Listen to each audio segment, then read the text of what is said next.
예수님께서 공생애를 시작하시기 전에 마귀로부터 받으신 세 가지 시험은 오늘 우리에게 대단히 중요한 교훈을 줍니다. 사람의 가장 기본적인 욕구인 먹는 문제부터 시작해서 신앙적이고 영적인 문제에 이르기까지 우리가 살아가면서 당하는 모든 시험도 이 세 가지 시험에 다 들어있기 때문입니다. 신앙생활을 다른 말로 마귀의 시험과의 싸움이라고 할 수 있습니다. 그러므로 신앙생활의 성공과 실패는 곧 마귀의 시험과의 싸움에서 이기느냐 지느냐에 달려 있습니다. 시험은 믿음이 연약한 사람이나 성령 충만하지 못하고 기도하지 않는 사람에게만 오는 것이 아닙니다. 오히려 하나님의 말씀대로 바로 믿고 바로 살아보려고 애쓰고 하나님의 뜻을 이루어드리기 위해서 늘 주님께 매달리며 기도하는 사람을 마귀는 끊임없이 시험하며 유혹하는 것입니다. 마귀는 제일 먼저 먹는 문제로 예수님을 시험합니다. 내가 만일 하나님의 아들이거든 명하여 이 돌들이 떡덩이가 되게 하라. 내가 만일 하나님의 아들이거든, 이 말은 마귀가 예수님이 하나님의 아들인지 몰라서 하는 말이 아닙니다.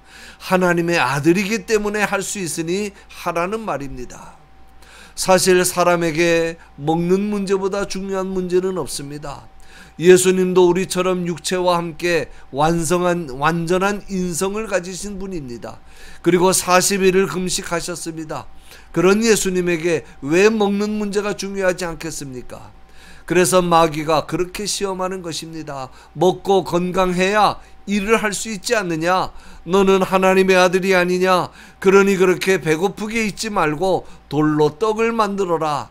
그러면 자연히 내가 하나님의 아들이라는 것도 사람들 앞에 증명하는 일이 되지 않겠느냐.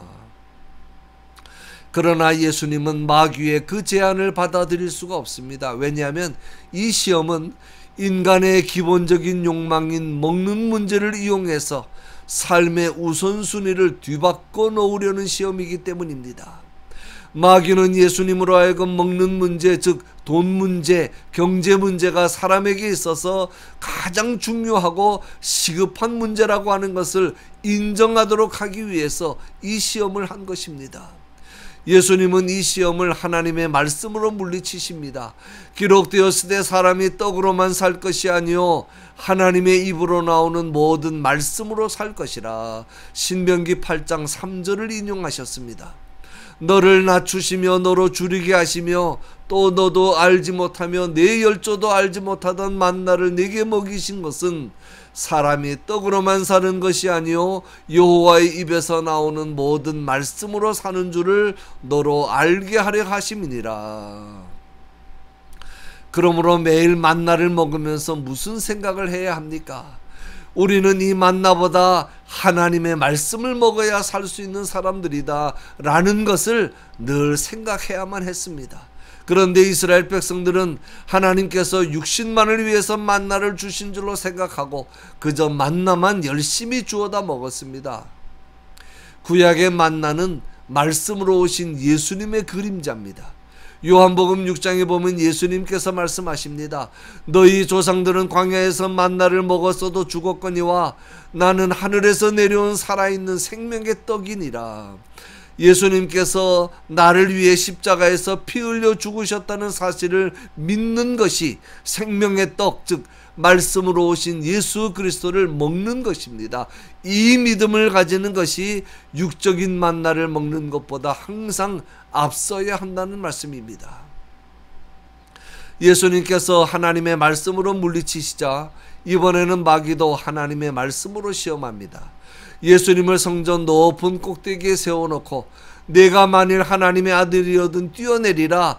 기록하였으되 저가 너를 위하여 그 사자들을 명하시리니 저희가 손으로 너를 받들어 발이 돌에 부딪히지 않게 하리로다 하였느니라. 잊지 마십시오. 마귀도 지식적으로는 하나님의 말씀을 잘 알고 말씀을 가지고 성도들을 시험합니다. 그런데 문제는 말씀의 앞뒤 배경이라든지 전후는 다 잘라버리고 중간에서 자기 필요한 한두 구절만 빼가지고 제멋대로 사용하는 것입니다. 여기에서 마귀가 인용한 말씀은 시편 91편 11절 12절입니다. 그런데 이 말씀은 아무 사람이나 아무 때나 그렇게 지켜주신다는 말씀이 아닙니다. 특히 자기가 하나님의 특별한 보호와 사랑을 받고 있는 사람이라는 것을 증명해 보이기 위해서 성전 꼭대기에 올라가서 뛰어내리는 사람을 보호해 주신다는 말씀이 아닙니다. 이어지는 그 다음 말씀이 중요합니다. 하나님을 진정으로 사랑하는 자로서 하나님에 의해 높임을 받고 구원의 은혜를 받은 자에게 해당되는 말씀입니다. 그런 자들이 어려운 일을 당했을 때 하나님께 진심으로 간구하면 천사를 보내서 항상 함께 해주시고 보호해 주신다는 말씀입니다.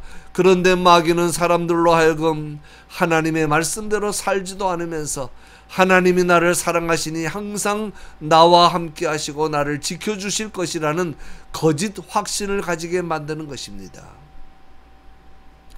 이 시험도 예수님은 신명기 6장에 기록된 말씀으로 물리치십니다.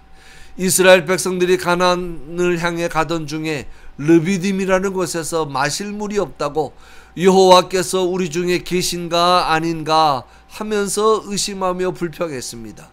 예수님께서 그 사건을 예로 들면서 주 너의 하나님을 시험하지 말라고 마귀를 물리치신 것입니다. 오늘날에도 하나님을 믿는다는 사람들이 가장 많이 짓는 죄 중에 하나가 이 죄입니다. 신자라는 사람들이 하나님의 말씀에 순종하지 않고 하나님의 뜻대로 살지도 않으면서 내가 그래도 하나님의 택한 백성이고 하나님의 자녀니까 하나님이 나를 사랑하시고 나와 함께 해주시고 복을 주실 것이다. 심지어는 복을 주셔야 한다고 생각하는 것입니다. 이것이 바로 하나님을 시험하는 것입니다. 이제 세 번째로 마귀가 예수님을 시험합니다. 예수님을 데리고 지극히 높은 산으로 가서 천하 만국과 영광을 다 보여주면서 말합니다. 만일 내게 엎드려 경배하면 이 모든 것을 내게 주리라. 이제 드디어 마귀의 본심이 드러납니다. 마귀도 예수님이 세상에 왜 오셨고 이제 어떤 방법으로 세상을 구원하실지도 압니다. 그래서 예수님의 메시아 사역 자체를 방해하기 위해서 이렇게 유혹하는 것입니다. 지금 네가 가려고 하는 그런 고난의 길, 수치와 치욕의 길, 멸시받고 모욕당하는 십자가의 길, 죽음의 길, 그렇게 어려운 길 안 가도 된다. 왜 바보처럼 그렇게 어렵고 힘들게 영광을 얻으려고 하느냐? 3년간 핍박받아가면서 뭐하러 그 고생을 하려고 하느냐? 그 길을 택하지 말아라. 여기에 훨씬 더 쉽고 빠른 길이 있다. 나에게 한 번만 머리 숙이고 나와 타협하면 이 모든 것을 당장에 너에게 주겠다. 그런 말입니다. 마귀는 결국 예수님께서 입으신 연약한 육체와 인성을 이용해서 사실 예수님께서 십자가를 앞에 두고 기도하실 때 얼마나 많이 고민하셨습니까? 얼마나 힘들게 기도하면 땀이 핏방울처럼 땅에 떨어지겠습니까? 예수님의 그 인성을 이용해서 십자가의 고난을 통한 하나님의 구원 계획을 좌절시키고자 한 것입니다. 오늘도 마귀는 우리에게 이 방법을 쓰고 있습니다. 한마디로 쉽게 믿고 편하게 신앙생활을 하자는 겁니다. 꼭 그렇게 힘들게 세상 거 다 포기할 필요가 있냐? 꼭 그렇게 믿어야만 천국 가냐? 남들 하는 것처럼 적당히 세상 것도 좀 가지고 좀 편하게 즐겨가면서 세상 재미, 세상 영광도 좀 누려가면서 신앙생활 하자는 겁니다. 예수님은 이 시험도 신명기 6장 13절을 인용해서 물리치십니다. 사단아 물러가라 기록되었으되 주 너의 하나님께 경배하고 다만 그를 섬기라 하였느니라. 하나님만 경배하고 섬겨야 할 이유는 그 앞에 12절에 기록되어 있습니다. 하나님은 너를 애굽 땅 종되었던 집에서 인도하여 내신 분이기 때문이라는 것입니다. 우리가 세상과 타협하지 말고 하나님만 경배하고 섬겨야 할 이유도 바로 그것입니다. 하나님은 우리를 마귀의 종된 자리에서 구원해 내셔서 영생을 주셨고 우리를 끝까지 인도해 주실 분이기 때문입니다. 결론입니다. 지금도 대적 마귀가 우는 사자같이 두루다니며 삼킬 자를 찾고 있습니다. 정신 바짝 차리고 하나님의 말씀으로 무장해야 합니다. 주님이 시험을 받아 고난을 당하셨은즉 시험 받는 자들을 능히 도우신다고 말씀했습니다. 주님께서 이기셨으니 그 주님을 믿고 따르는 우리도 이길 줄로 믿습니다. 어떠한 시험과 유혹이 온다 할지라도 기록된 하나님의 말씀대로만 살겠노라고 하는 우직한 고집 가지고 남들이 가지 않는 좁은 길, 십자가의 길을 우리 함께 기쁘게 걸어갑시다. 그리하므로 우리 모두 마귀의 시험에 패배자가 되지 말고 승리자가 될 수 있기를 주님의 이름으로 간절히 축원합니다.